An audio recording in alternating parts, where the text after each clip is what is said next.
Boston College is on the road at Missouri, and who on their bingo card had this being a ranked matchup here in week number 3. This game's at 12:45 Eastern time on the SEC Network. Missouri is about a 16.5-point favorite. Missouri has won 18 consecutive non-conference home games. Question number 1, can Thomas Castellanos, the quarterback for Boston College, stay hot for BC?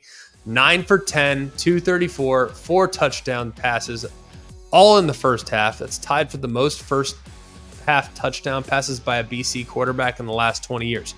It was against Duquesne. All right. So I understand the level of competition is not great, but if you look at the intermediate and deep passing game, that's an area where he might be moving in the right direction. Now, he only dropped back 11 times against Duquesne. He dropped back 23 times against Florida State. He only threw 16 passes last week against Duquesne. But it's pretty impressive to see how he was able to kind of distribute the ball. And look at the pass chart, man. There's a lot of growth that we've seen from him already as a passer under first-year head coach and quarterback guru Bill O'Brien.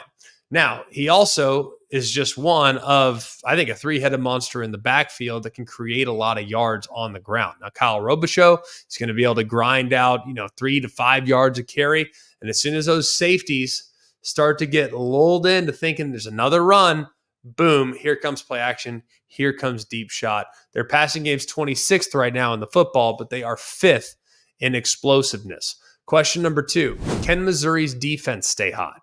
All right. Missouri has had back-to-back shutouts in its first 2 games of the season for the first time since 1935. The level of competition has left something to be desired against Murray State and Buffalo, but still, since 1935, that is historically significant. This will be the first real test.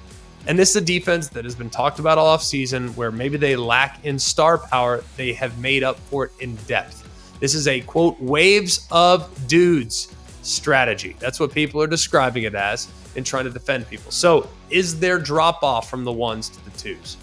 Do they have a ton of guys that can come off the bench and stay fresh? They can limit the snap counts that they get across the board. So we'll be watching this defense. Can they continue to play at a really high level? Because they look really active here in the early going, but it's really hasn't been against anybody of significance. Go to question number 3. Brady Cook has started a little slow. For those that haven't really watched, who can blame you? But he started a little bit slow. But then again, this is year 3 of him being the starter. And what we've kind of realized is that in each of the last 3 years in which he started, the first 2 games haven't really been great. It takes him a little while to get going. Okay, so really the first 2 games, he has averaged in the last 2 years 193 yards a game, less than 1 touchdown per game, and 0.667 interceptions per game. Okay, so this is not that abnormal. So far this year, he's averaging 228 yards a game, so he's actually 25 yards better than his average over the last 2 years. And he's thrown less picks than he has already. He had 1 pick this year. He's had, in the last couple of years, he had 2. So he's done a little better job based on how he started the season. So a slow start is not that uncommon for Brady Cook. Question number 4, can Mizzou create some big plays? Now, with a ton of offensive talent that Mizzou has, wide receiver, with Mookie Cooper, Theo Weiss, and the future first-round pick, Luther Burden, doesn't feel like right now they're being able to create as many explosive plays as one would assume. Now, they've been super efficient, but we haven't seen the explosive plays that we thought for sure they would have. And then you look at Boston College, their run defense, not great.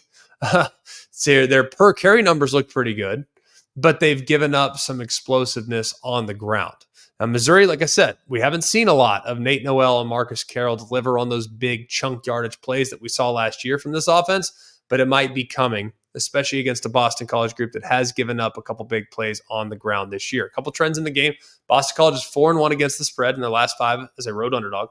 Missouri is 5-1 against the spread in their last 6 against ranked opponents dating back to last season. And Missouri is 4-1 against the spread in the last 5 games as a favorite. I'm taking Missouri, but I'm not laying the points. That is way too many against a team that's as well coached as Boston College.